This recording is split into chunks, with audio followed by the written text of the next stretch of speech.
Like to have done just a little bit sooner, but unfortunately, whenever we got back from our mission trip, we had Thanksgiving, then we rolled into Advent, and then we rolled into New Year's, and then through January we had the Steels, and there was somebody else, Aaron Wilburn, and so there's just been something going on every week since we've been able to get back. So we're trying to get this presentation to you in a timely manner, even though it seems like it's been forever since we went.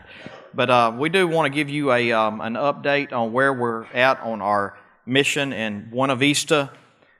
Buena Vista, Jalapa is actually the place that we are in. And I don't know of any other way to tell you this other than just to let you see it. And there's no way that we have enough time to show you all the pictures. We've made 3 trips so far. And if you were able to see from the beginning what we saw to where it is today, you could only say that God did this. So I'm hoping that you'll continue to help us support this, and that we can continue to be a part of this mission. Before I call the team up, I got a video that I'm going to let each and every one of you see. It's about 20 minutes long, so be patient with it, but it's going to go through some of the stuff that we did on the last trip that we were there. That's all this is the previous trip. So I just pray that God would use this to show you the work that He's doing, and that you would continue to support this and help us finish this mission in Buena Vista. So Nathan, whenever you're ready.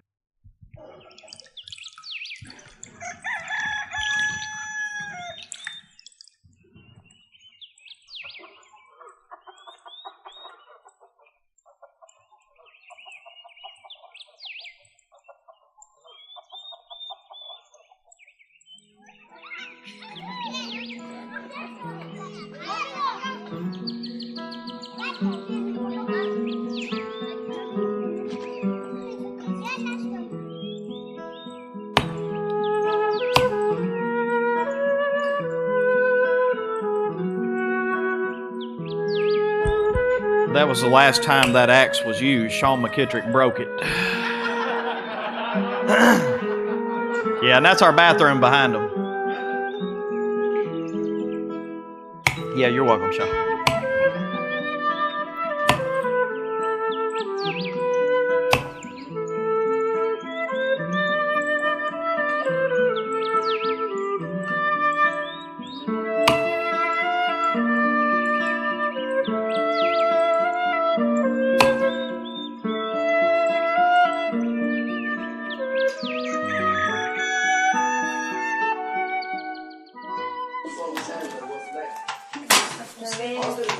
That's one of the new stoves, one of the new double stoves that we put in. That's actually the pastor's house. The pastor's wife will be using that stove.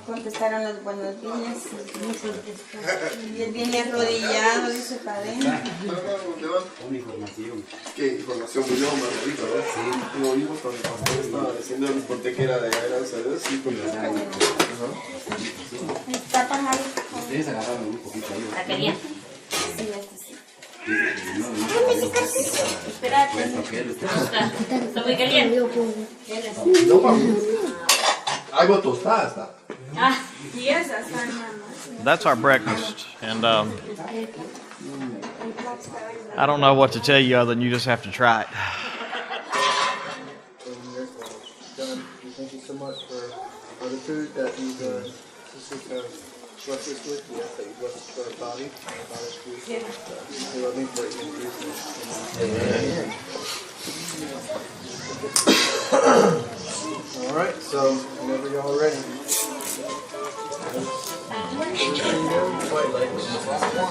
We don't have to worry about being first. Gio's already been first.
He ain't got to see it yet.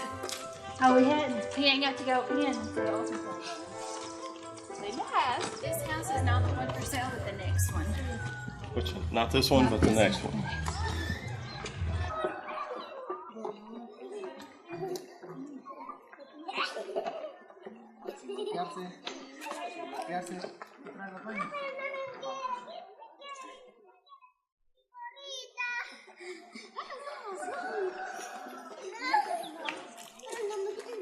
We've done somewhere around 100 home visits. In the 3 trips that we've been there, Chris had a broke back the last time he was here, so he wasn't able to walk as far and do some of the stoves. So him and Callista did just home visits this last time, and we carried care packages to them. That's what the blue tubs are that the young lady is toting. That's my lady. That's her name. She's one of our great friends there. But they would have care things in them, such as shampoos, soaps, laundry brushes, laundry detergent, toothpaste, toothbrushes, just items that they don't have. Buenos días. ¿Cómo están?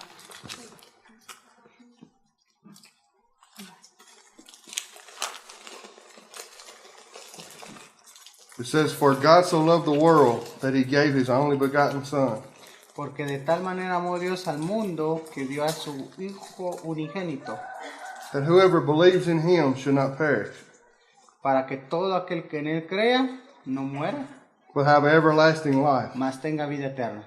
And that is our prayer, that if you believe in Him and you have faith in Him, that you will have an everlasting life with Him. Y dice, ese es nuestro deseo, que usted, compartirle con usted que si cree en el Señor Jesucristo, pueda tener vida eterna.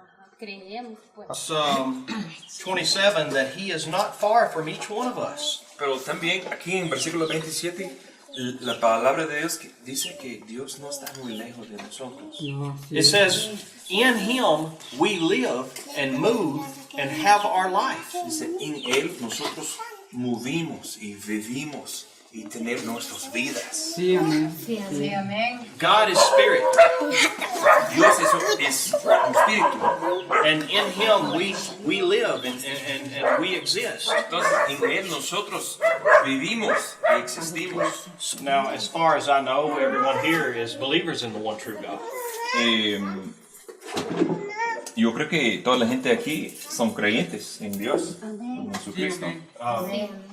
But I want to go through this story to get to a particular point. Pero yo quiero, para nosotros miramos a esta historia para mirar a un punto específico. But instead to worship Jesus Christ. Pero en vez de esto, para alabar y servir a Jesucristo. Because He is the image of the invisible God. Porque Jesucristo es la imagen de nuestro Dios. But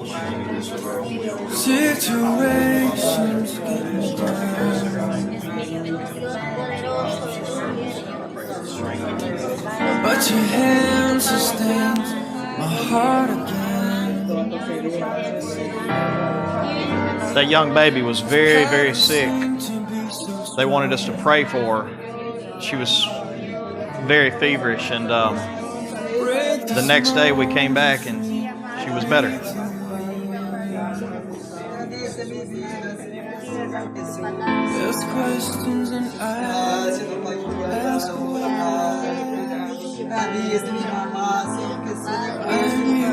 when my soul's dry. You sustain me when I'm falling down. You embrace me when no one's around. In His name we pray. And I Amen. close my eyes Kind of, we want her to know that we love her, but more importantly, that God loves her. like a child by your side. La aman, pero hay algo más importante que es que Dios la ama a usted.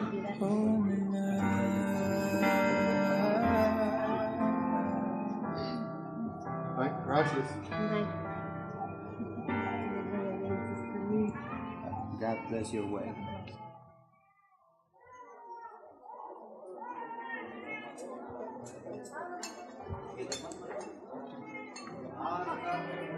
This is the grain hand.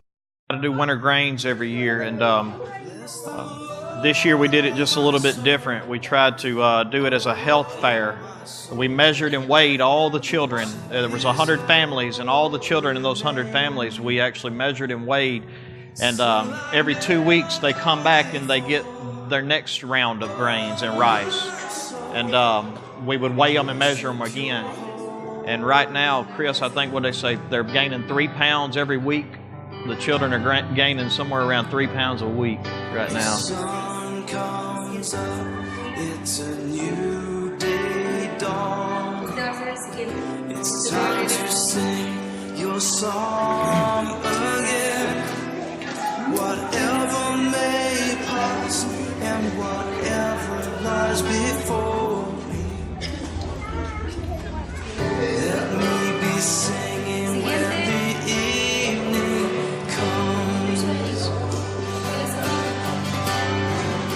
While we were doing this, the men were also putting a roof on the school, and that's what you see in the background, them carrying the tin out of this building, or lamina as they call it, to the school to put on the new school. Sing like never before.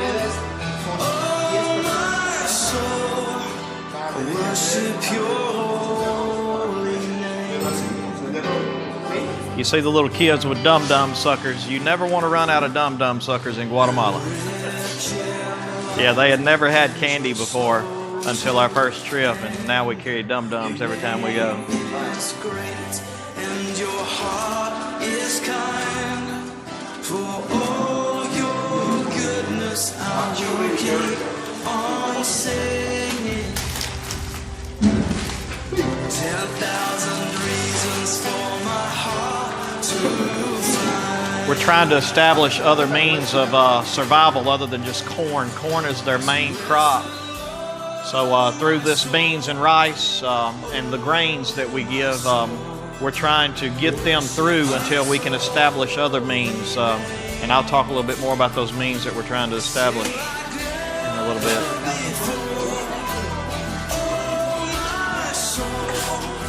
I worship your holy name. Bless you, Lord. Yeah, we did the health fair this time just to see.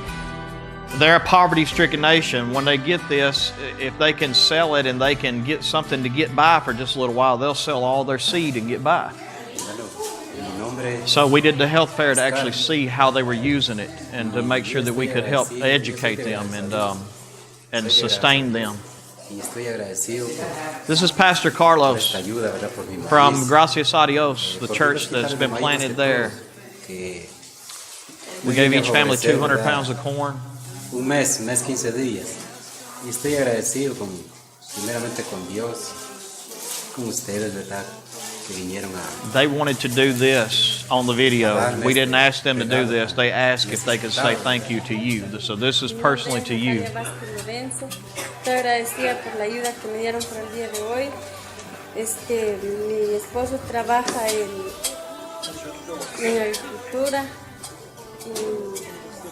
Tengo 7 niños y este maíz que me dieron el día de hoy me va a durar un mes. Muchas gracias. Gracias.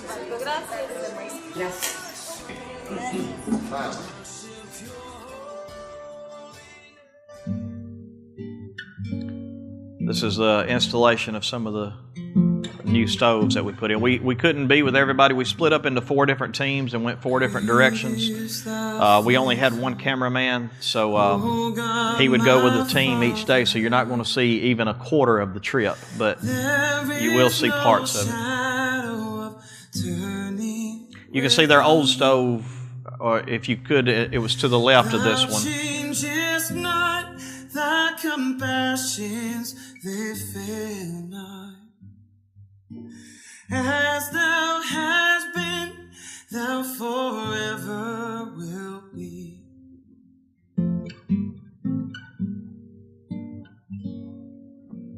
Oh Dios eterno, Well, we have pictures too to help us put it together right.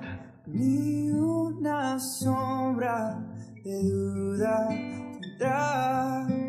Tu compasión y bondad nunca fallan. Y por los siglos. These stoves use 70% less wood than the stoves they had. 70% less. Think about that. Now think about how much of a woman's life is spent just chopping wood.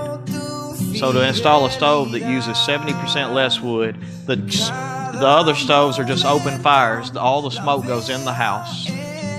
These are chimneys, so they're vented. All the smoke goes outside of the house. They say a Guatemalan woman's life is extended by 15 years just by installing one of these stoves. 1 in 5 children will die before the age of 5 from carbon monoxide poisoning because of the smoke in the house. These stoves they don't look like much, but I'm telling you, they are life changers. These people are 400 years behind us. 400 years behind us as far as technology goes. Thine own dear presence to cheer and to guide. Eres mi fuerza, mi fe, mi reposo. Y por los siglos mi Padre serás. Yeah, and Chris Pope actually put this whole project together. He called the companies and had all the part. He put every bit of this together. It's a dream that he had to be able to. One of the best ways that he saw that we could actually help these people.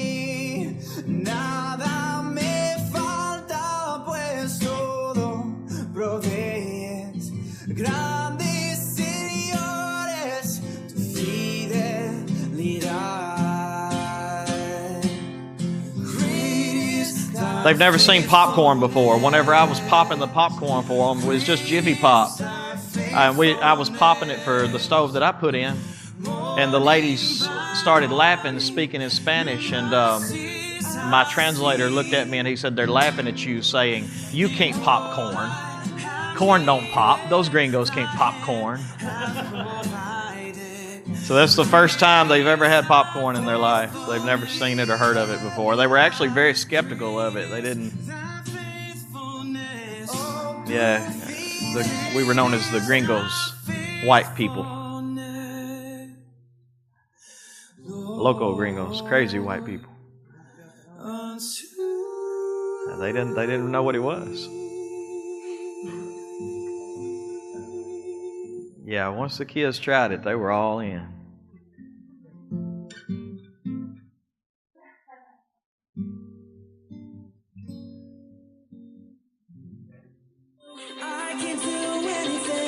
This is us getting the tin or the lamina to the school. The school will allow 120 families to put their children in, have education. They already only go to the 6th grade as far as the education is concerned before they put them to work in the fields, but this school will at least allow 120 more families to be able to get education in Buena Vista and Gracias a Dios. And that school, it wasn't there the first trip. That's come up since we first started. The only problem that y'all don't see is this thing was how many feet out of square? 17 feet out of square. In other words, it was 17 foot wider on one end than it was on the other end. You ought to try putting a roof on that. Yeah, everybody else used hand tools, but Ralph and Sean were a little spoiled. They used a skill saw.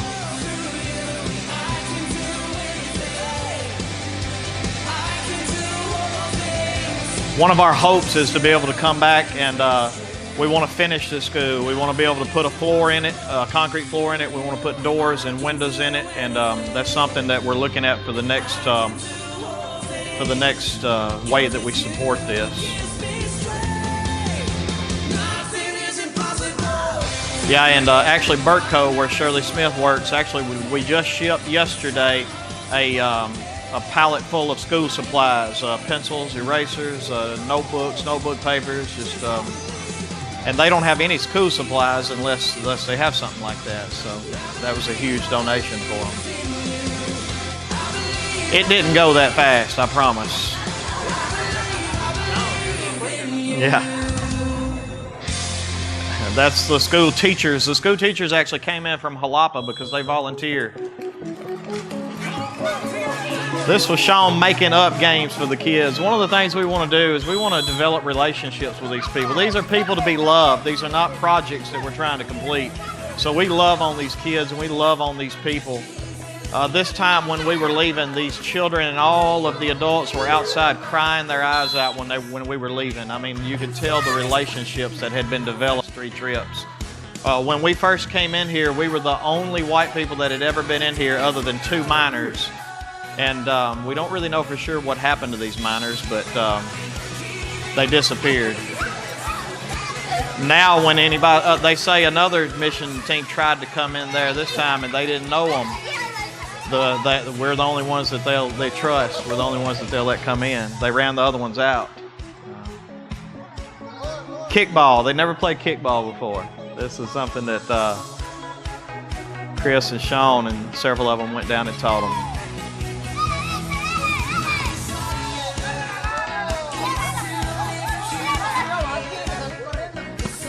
A lot of the children were in school. They kind of traded hours when they went to school, but there were times during the VBSs of previous trips where we would have upwards of 400 to 500 children. People remember 400 to 500 children. You just couldn't believe the kids that showed up.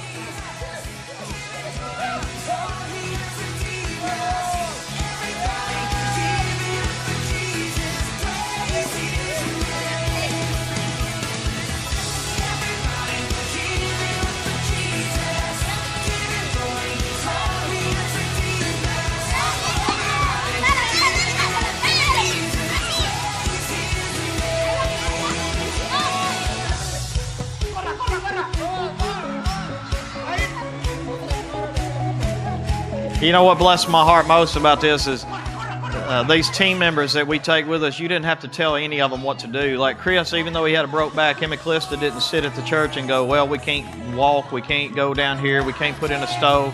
Instead, they just got together and they said, hey, we're going to do home visits.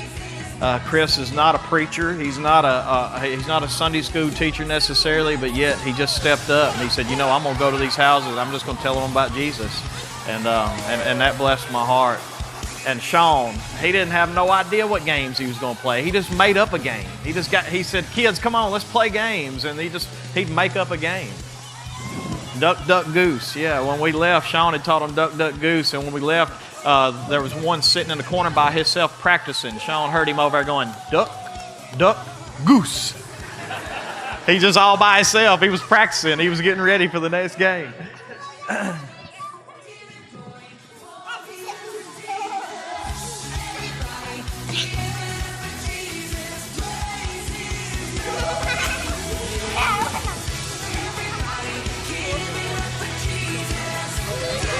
This is telling Bible stories, and Nate in the yellow shirt would act it out for them.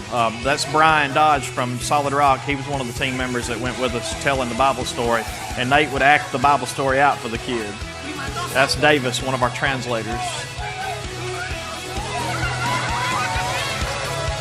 I'm not sure what that was.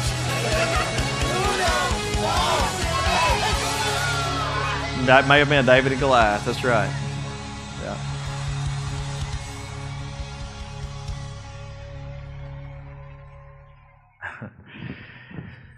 Oh me, but that's just a little bit of the previous trip. Again, when you've got 4 different teams, And you're trying not to let everybody take pictures everywhere they go. It's one of those things to where if you can, we had a guy that actually they hired to come in there and do all this for us. His name was Diego. And when I say hired, I'm talking like they probably paid him $150 for 7 days to go in this village with us. It ain't really much of a hiring, but he came in and he did all this for us from Guatemala City, and we were able to get together as a crew, as a group, and we pitched in and paid him a little bit more just to thank him for his time. They're going to roll through some pictures of the previous trip as well, and as I'm doing this, I'd like the team to come up, please. If y'all would, y'all just come on up here and just kind of stand around me here.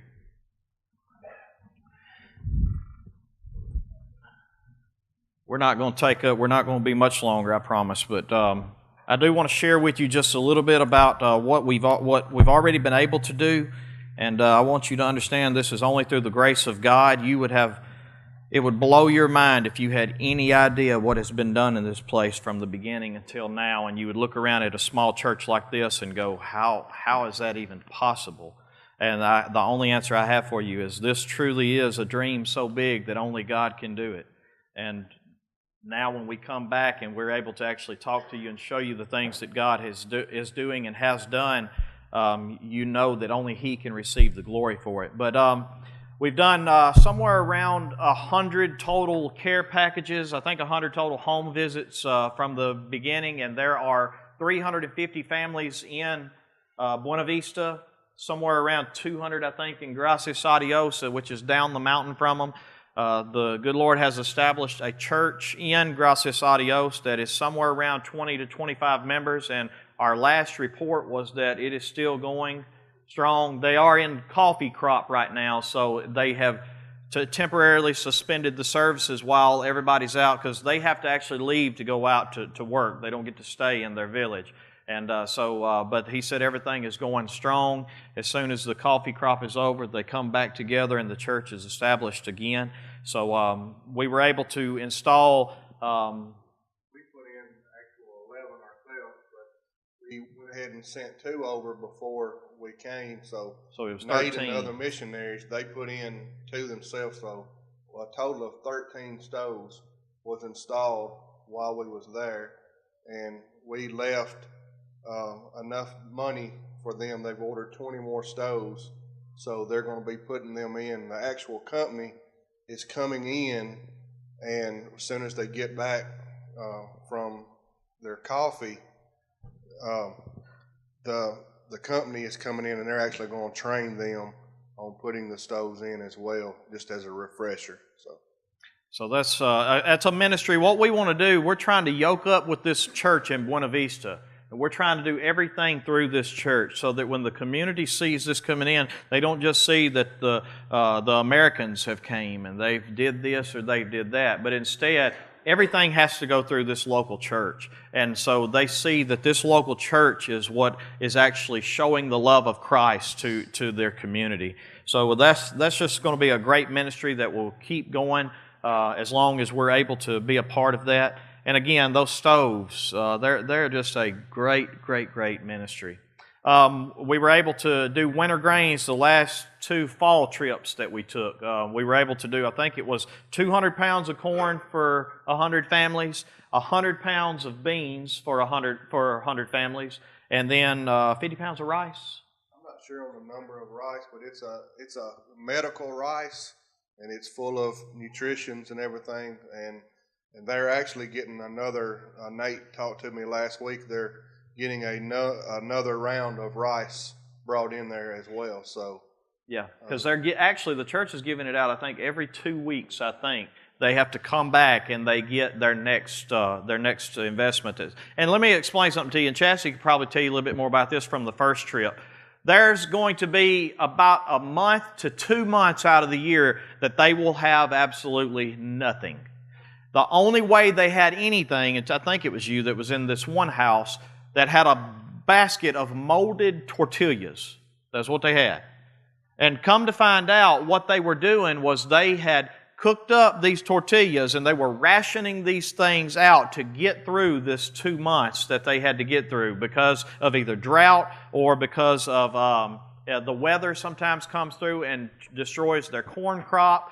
Their stalks are so small. That's another thing that we're working on, is we're trying to look at different types of corn that we're running into some problems of bringing seed from here over into Guatemala, which, you know, what kind of problems that can cause. So we're running into some issues, but we're just trying to develop things like the avocado project. We're trying to teach them a new crop to grow so that they can sell this crop and it can be a source of income for some. We're trying to teach mushroom project. The mushroom project, they're growing mushrooms for nutrition for the children. They eat them in soups, and then they can also sell these mushrooms. So this will be income for a family.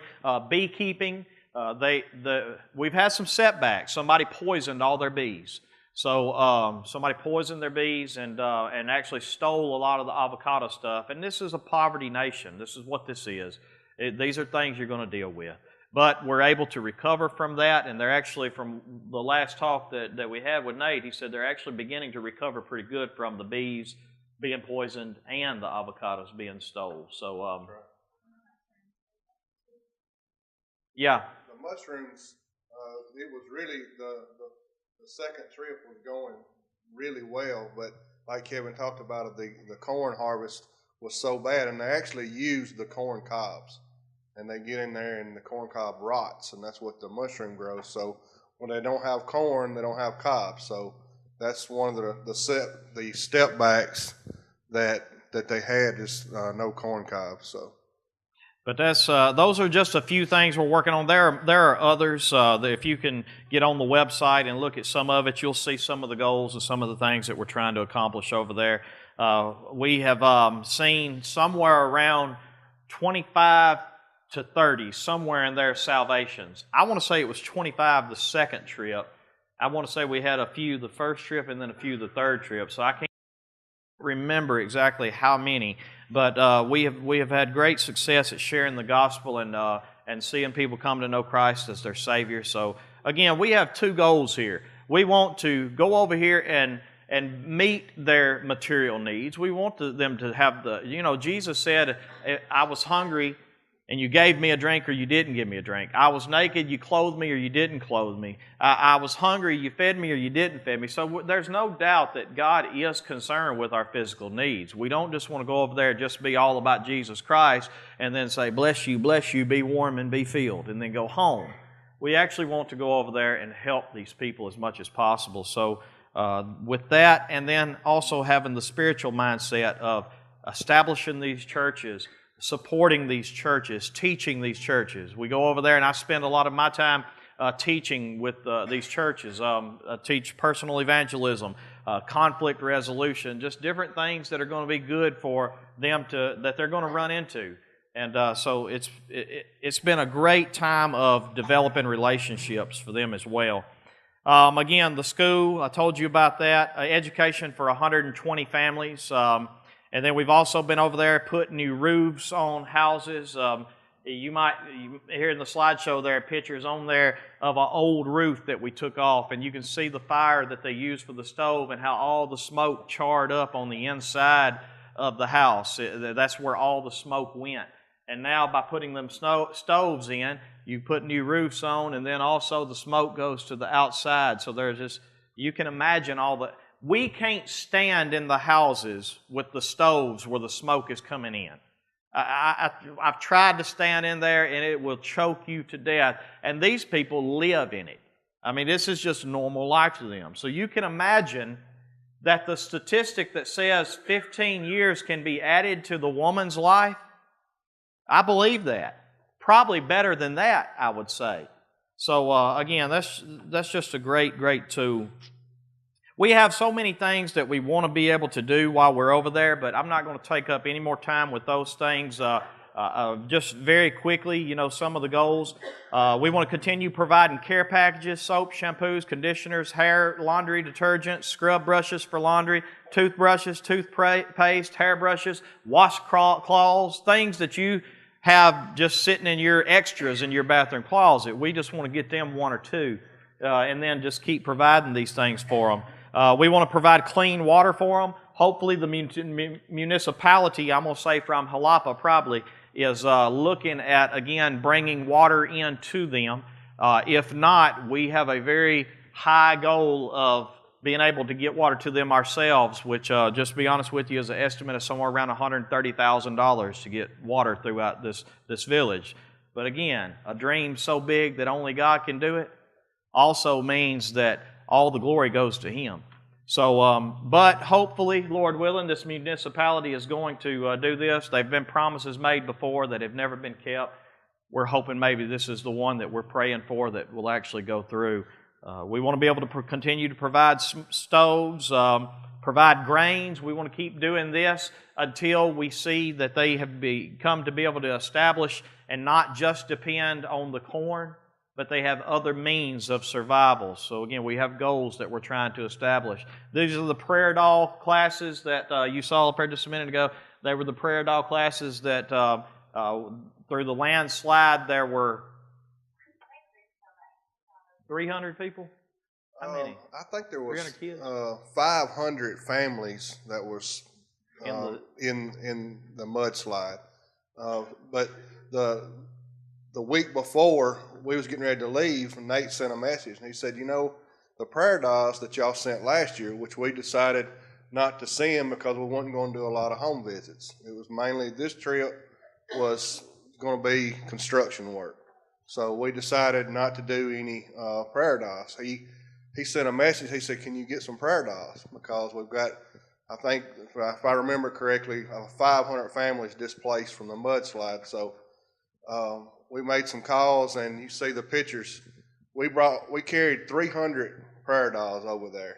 And, you know, that doesn't seem like a lot. But, I mean, when these kids lose everything, and when you hand them a prayer doll, and it's not just a doll. If you haven't seen one, you really need to look at it. And it's got the plan of salvation, and it just means so much to these families to get that. So I want to thank all of the ones that come out and sewed and packed and that brought material. It was a good cause. We did. We didn't have. I think Solid Rock brought Or Oak Grove. Oak Grove had like it was Solid Rock. 12 or 14. I think we started off with 75 partial dolls, and that night when we finished, we carried 300 dolls with us. So that's one of those things that Kevin has been talking about. Something that only God can do, and He does things through us, and so thank y'all for that. But those are just a few of the things, again, without taking up your whole morning. God is doing a great work over there. One of our big goals over there was to establish 2 churches within 5 years. One of those churches is already established. There was a picture on there a minute ago that was actually, and that's one of the old stoves. So you see, I mean, just think about that for a minute, going from that, because you saw what we were putting together, and you probably thought, looking at it, I don't really look like much. Can't y'all do a little better than that? Because I said the same thing when we started looking at these things. I said, come on, man, we can do better than that. Honestly, what we were putting in is such a great, great tool for them. Because they don't have the electricity. They still got to burn the wood. So the design stove that we were able to install is just such a blessing for it. You wouldn't believe how we have to travel in Guatemala. So Yeah, they were people taking pictures everywhere of the way our luggage was stacked and all these crazy gringos load up in one yellow submarine. But I'm going to close this thing today by I want you to take just a minute, and I'd like to start with actually Sean. I'd like Sean to just give me, can I borrow that? I want to ask you a question. You already got one, I'm sorry. I want to ask you a question. This was Sean's first trip with us. The rest of us have already been before. Where's Ralph and Linda? Oh, okay. Well, Sean and Ralph and Linda were the first. They were the first trip with us, and then Mike Brooks and Tracy Pope from Elkin Baptist. That was their first time going on a mission trip with us. And then Brian Dodge from Solid Rock. It was their first time going on a mission trip with us. But my question to Sean this morning is, how did this trip impact you? And what has it made you see as far as mission, as your mindset for missions is? They're needed. I thought I was on. I don't know. I went with the mindset of making a difference. Everybody told me, "Oh, this is going to change your life. God's going to bless you," and I didn't think much about it. And He did bless me. He blessed me here. You go over there and you think that oh, these people need me. They need no. You need them, really. You guys have no idea how spoiled we are, how lazy we are, how rotten we are. These people have nothing, absolutely nothing. They have a little shack and they have each other, and they live so happy off of that. We could all take some of that home with us. That was what I brought back. I want to be close with my family now, all of my family, not just my wife and my kids. I've got an entire family. These people are living from the smallest kid to the oldest person in the family. They're in the home together. They depend on each other together, and it's just so amazing to see that, because we don't have that here. We don't have it at all. If we do have it, we're the lower class, and people like us look down on them and say, "Oh, well, they're just trash." That's just how we are. That's how we are. We went to mission training, and I thought, mission training? What is this going to be about? No, this was to open up our eyes to not go into this village and say, "Oh, they don't have this and they need that," and blah, blah, blah. He talked about the mission team that got ran out of there. That was their problem. They walked in there with blind eyes saying, "Oh, well, you guys don't have nothing and you need this and you need that." That's not how you go into this village. These people have everything in their eyes, and if you walk in and say, "Oh, you have nothing," you just insulted them. You just told them that they don't have anything, that everything that they thought that they loved is worth nothing. That's an insult. So to go through mission training and to hear those things, and then to walk into the village and actually implicate them, you see so much that needs to be done, but you can't do nothing about it. Like Kevin said, to give them stoves. We could go in there and throw an electric stove in the corner. That's fine and dandy. How are they going to use it? You're going to run in electricity next. We walk through their power lines. Is it Mike? No, Tracy. Tracy, the power man. This guy's worked for an electric company his whole life. He couldn't believe walking through here how they're running these wires from building to building, from tree to tree, from post to post. It was crazy. There was just so much to be learned to go on something like this. I don't know. You think you know it all. You don't. You don't. You think you can fix all the problems. You can't. God is the man that all you do is do what you're told. I was sitting in a seat and felt a fire under me. I had to stand up, and it took me to Guatemala.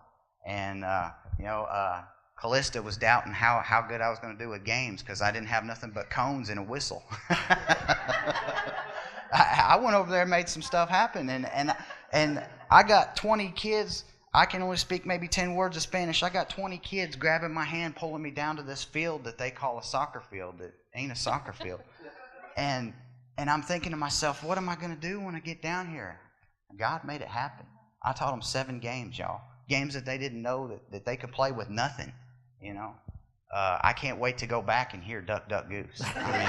Y'all don't even know. That was so amazing to me. But there's something that anybody can do. Those thank yous that was up on the screens a minute ago, those are for all of y'all that contributed. It wasn't just for us that went. It's for everybody that had something to do with it. So I don't know. Was there a special moment for you? One moment in particular? Breaking the man's axe. Y'all he was going to teach them how to cut wood. No. No. I did it on a dare. Okay. Davis dared me to chop a piece of wood, and so I'm all cocky, like, I can chop a piece of wood. I get over there, get my piece up, I grab my axe, and I go, wham, and it just went rolling. And I didn't even want to look up. I'm standing there with the handle in my hand. I didn't even want to look up at the man, because this guy walked to the village to chop this wood to feed his family, and I broke his axe. Y'all, I was tore up. I had a wad of cash. I brought $400 down there with me, and I'm trying to give this man my $400. Take it. I don't need it. he can't do nothing with it. He'll have to walk 30 miles just to find a place that he can change it out to the money that he can spend, you know. So there was nothing that I could do about it. I was so heartbroken about this man not being able to provide for his family. And then I wake up the next morning and I'm out there walking out in front of the church and I stretch out and boom, there he is down there in the corner chopping wood. Oh, I was so relieved, y'all. Oh man, I was so relieved. I think the pastor had an axe handle. I think so. I don't know. I'm not chopping any more wood when we go to Guatemala. I know that. But that touched me. That really did touch me because I felt like I'd done something very bad. You know, and it ate on me all night long. You know, I couldn't figure out what am I going to do to fix this situation, you know. And then I woke up next morning and God said, settle down, Sean. I got this covered. You know, so I don't know. That was the moment that touched me the most. Patricia, you got anything as far as a special moment for you or something that has this? You've been original. Patricia's been with us every time, so. Well, for me, it's a heart thing. It's a heart thing on their end of love, and it's a heart thing on our end of love. It's relationships that I can't tell you how they've grown over the last 3 trips. I guess one of the things this time was we focused on having Bible study, like with the men, spending time and having Bible study with the ladies. A lot of the days that the men were gone putting the stoves together, we actually got together in a group of the ladies and talked to them, visited with them, talked about God, had Bible study and that kind of thing. The first day in, I really didn't know how to start into it. I was there by myself because Calissa actually went with Chris on home visits and Linda was somewhere else. And so what I did, I thought, you know, I know these people, but I don't know these people. So I had an interpreter there, and I asked her, I said, can we just go around the room and just let everybody introduce their name, tell me about their family, tell me about their life, tell me about the things in their life that they feel they need prayer for, and that kind of thing. So that's how we started out, and it turned out really well. But let me tell you, it was a blessing for me, not just for them. And, you know, in return, I let them ask me questions about my life and that kind of thing. So it started out like that, and then a couple of days later, Calissa and Linda were in there with us. And, you know, they did the same thing. We were all crying by the end of it, you know, but we had shared, we knew their hearts and as women what they were facing. And, you know, the things we were facing were just trivial compared to these ladies. I mean, the things that we take for granted here are nothing compared to what these women go through.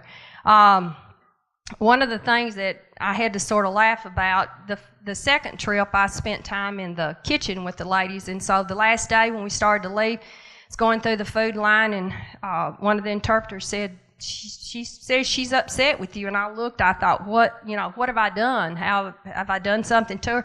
She said she was upset with me because I didn't spend any time in the kitchen with her. So I said, well, maybe next trip we can do that. And Calissa and Linda and I talked. These ladies, the whole time that we're there, they're working and preparing food for us. It seems like they never stop. It never ends.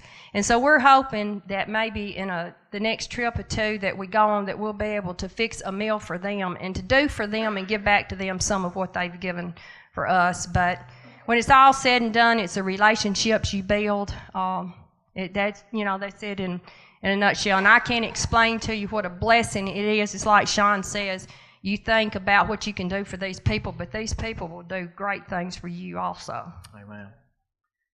Chris, Calissa.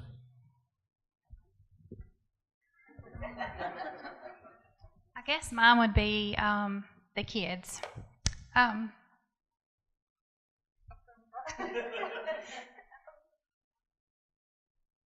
Just seeing them, talking with them, being a school teacher. They know that I'm a school teacher, and several of them will ask questions or say things, and they're so far behind.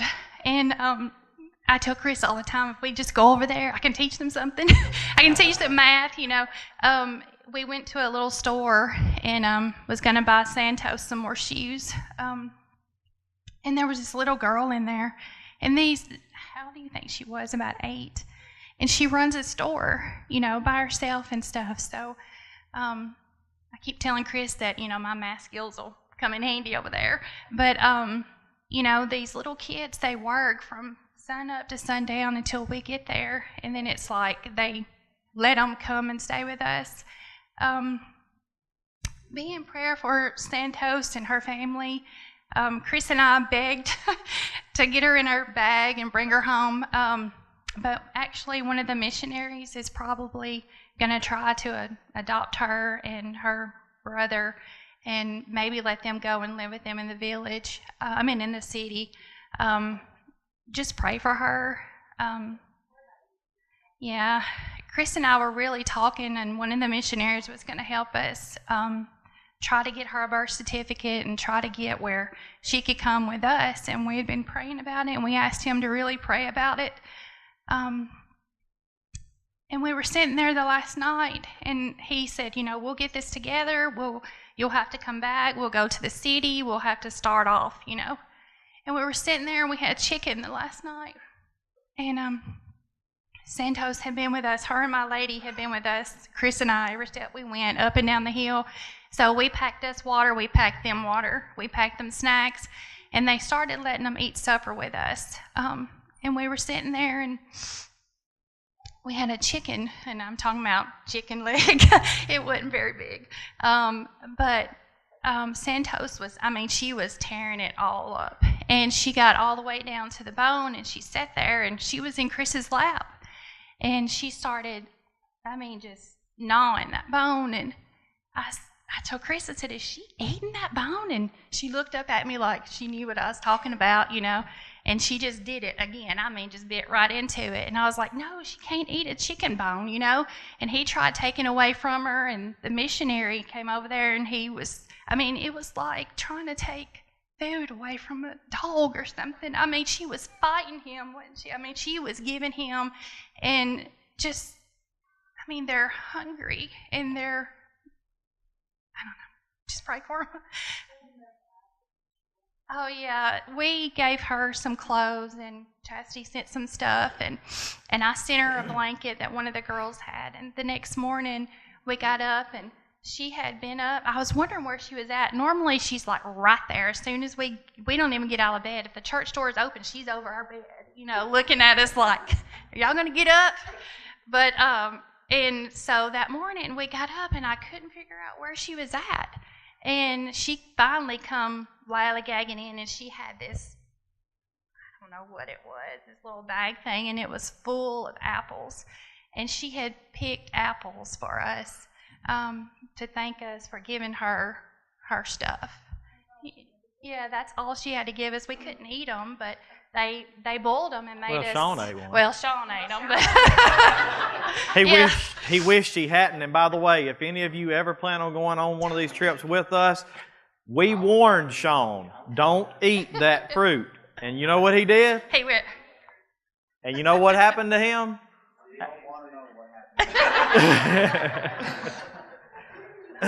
He did this number right here. He looked at it and went, yeah.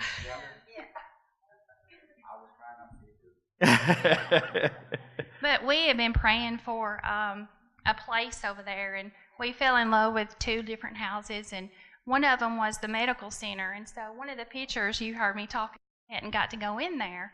Well, one of the days we walked by, the gate was open, and it was full of people, but we didn't have an interpreter with us, so we didn't go in there. Well, the next day we went by, it was all of us, we were going there, and we got to go into the medical center. And it's nothing like what we have, but they come there 5 days a week now. They weigh them and do some of this stuff also. It was very enlightening. They give them shots and stuff and try to keep them a little more healthier now. So where before they didn't have any doctors to come. And that's a dream too, is that maybe one day within the next few years we'll be able to do some type of a medical clinic or a dental clinic. One thing, I'll say this very quickly, and I promise I'll be done, let Chris do it, but we had a child there that he had a tooth that was bad. It was rotten bad, and he was hurting so bad, and he came up to us and he was begging us for help. Well, Mike Brooks, he pulled out his pliers, and you know how we do with kids around here. We act like, they start running, no. Well, when Mike pulled out his pliers, this kid walked up to him and pulled his mouth open and was begging him, do it. whatever you can do it, you know. And we ended up being able to find him dental help before, I think it was right after we left, the day after the missionaries were able to get him to a dentist and get him some help. But there's just a lot of need over there for stuff like that. So be praying about. I mean, we don't have those kind of resources to do that. So just be praying that God can help us be able to put that together for them, hopefully. Go ahead. I guess this trip was different for me because when we got it together, this was going to be my trip. Because, like Kevin said before, I'm not much of a speaker or a teacher or anything, but we're going to put stoves in and we're going to put a roof on. And that's the boy I was talking about. Can you back up to that last picture? I'm sorry, Chris. I just wanted them to see that.